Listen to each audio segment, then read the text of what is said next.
तपोवन रोडवर अवतरली उज्जैनची अनुभूती। महाकालेश्वराच्या दर्शनासाठी भक्तांचा जनसागर। नर्मदेश्वर मंदिरात महाशिवरात्रीचा अभूतपूर्व उत्साह। भक्तीचा ओलावा, वेद मंत्रांचा जयघोष आणि हर हर महादेवच्या जयघोषाने प्रभाग क्रमांक 1 मधील लक्ष्मी कॉलनी परिसर शिवमय झाला आहे। तपोवन रोडवर साकारलेल्या भव्य नर्मदेश्वर मंदिरात महाशिवरात्री उत्सव संपन्न झाला। या मंदिराचे मुख्य वैशिष्ट्य म्हणजे येथे स्थापित केलेली महादेवाची मूर्ती। उज्जैनच्या जगप्रसिद्ध श्री महाकालेश्वराची हुबेहूब प्रतिकृती असलेल्या या शिवलिंगाचे दर्शन घेण्यासाठी शहरभरातून भाविकांनी गर्दी केली होती। पहाटेपासूनच सुरू झालेल्या अभिषेक, रुद्रपाठ आणि हवनाने संपूर्ण वातावरणात एक आध्यात्मिक ऊर्जा निर्माण झाली होती। या धार्मिक सोहळ्याला प्रभागातील सर्व नगरसेवक आणि परिसरातील मान्यवरांनी उपस्थिती लावून दर्शन घेतले। लक्ष्मी कॉलनीतील हे मंदिर येणाऱ्या पिढ्यांसाठी संस्कारांचे आणि ऊर्जेचे प्रेरणास्थान ठरेल अशी भावना यावेळी भाविकांनी व्यक्त केली।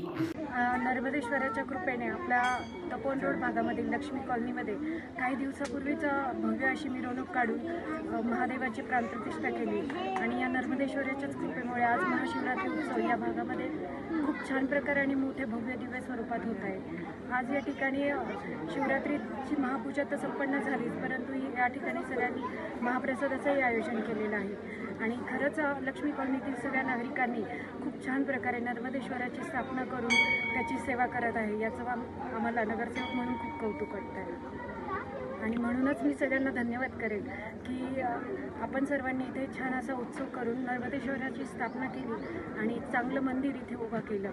मी नर्मदेश्वराला एकच प्रार्थना करेन की सगळ्यांवर तर तुझी कृपा राहू दे, लक्ष्मी कॉलनीमधील सगळ्या नागरिकांवर तुझी कृपा राहू दे आणि सगळ्यांना निरोगी आणि सुदृढ आयुष्य राहू दे। आमच्या लक्ष्मी कॉलनीतील रहिवाशांचं मी आभार मानतो, कारण गेल्या 1 वर्षापासून आम्ही या ठिकाणी मंदिर स्थापना करण्याचं आपण नियोजन करत होतो। त्यासाठी आम्ही अनेक लोकांबरोबर संपर्क साधून आज साधारण 5 तारखेला आपण या नर्मदेश्वर महादेव मंदिराचं मिरवणूक काढली।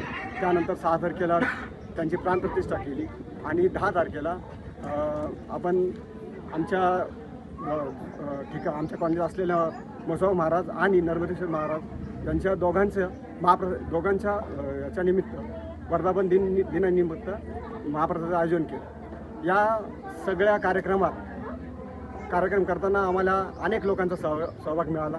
त्यात आमच्या कॉलनीतील सर्व आमचे अध्यक्ष पारसेठ कानाडे, आमचे प्रदीप कारले, आमचे रायकर सर, आमचे गणेश केदारी आणि इतर सर्व मंडळी, काहींचे नावं मी सगळीकडे घेऊ शकत नाही, पण सगळ्या लोकांचा खूप मोठा हातभार आम्हाला लागला। तसेच या वॉर्डातील नगरसेवक आणि आजूबाजू परिसरातील सर्व मंडळींनी आम्हाला या कार्यात सहकार्य केलं। आज महाशिवरात्री निमित्त आम्ही महाशिवरात्री साजरा केली आणि त्यानिमित्त आपण महाप्रसादाचंही आयोजन केलेलं आहे आणि परिसरातील सर्व लोक या कार्यक्रमात येत आहेत, त्याबद्दल मी त्यांचे धन्यवाद। यापुढे त्यांनी असंच आमच्या कॉलनीवर प्रेम करावं आणि सहकार्य करावं ही विनंती करतो। आज महाशिवरात्रीच्या पावन पर्वावर आपण सर्वजण इथे उपस्थित आहोत।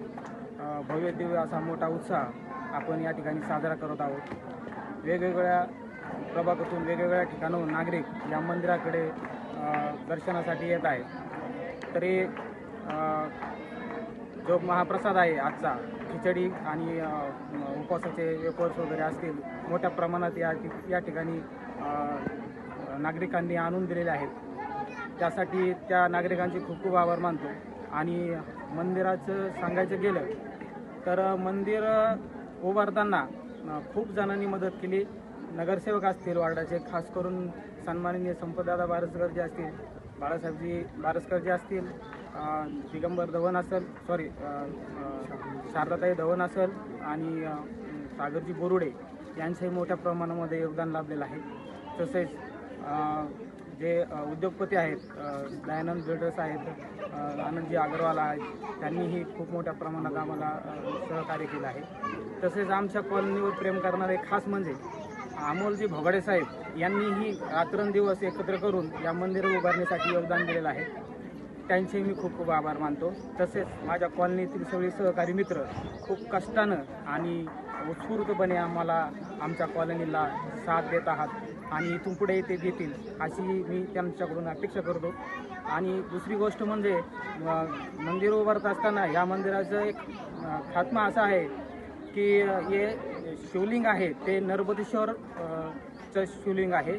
नर्मदेश्वर म्हणजे एक त्या नर्मदेश्वराचा एक एक छोटा दगड म्हणजे तो शंकर महादेव असतो, म्हणून या शिवलिंगाला महत्त्व जास्त प्राप्त आहे. त्याच्यामुळं मी सर्व नागरिकांना, आजूबाजूच्या नागरिकांना, नगरवासियांना सगळ्यांना विनंती करतो की आपण या मंदिरामध्ये दर्शनासाठी यावं, आपली मनोकामना, आपली इच्छा पूर्ण करावी. महाशिवरात्रीनिमित्त आपण हळदीचा वगैरे कार्यक्रम वेगवेगळ्या पद्धतीने घेतला होता. नेमकं कशा पद्धतीने तो घेतला होता? नर्मदेश्वर महादेव मंदिरामध्ये हळदीचा प्रोग्राम झाला. प्रथमतः महिलांनी हळद वगैरे शिवलिंगाला लावून स्वतःही एकमेकांना लावण्यात आली. तसेच पुरुषांनी मोठ्या पद्धतीने त्यांना सक्रिय सहभाग घेतला आहे आणि अशा प्रकारे एकमेकांची मन जुळत मिळत त्यांनी ते हळदीचा प्रोग्राम साजरा केला. प्रतिनिधी स्वामी गोसावी, न्यूज 24 घडामोडी, अहिल्यानगर. अशाच बातम्यांचा आढावा घेण्यासाठी आजच आपल्या YouTube चॅनलला सबस्क्राईब करा. बातमी आवडल्यास लाईक करा आणि इतरांपर्यंत शेअर करा.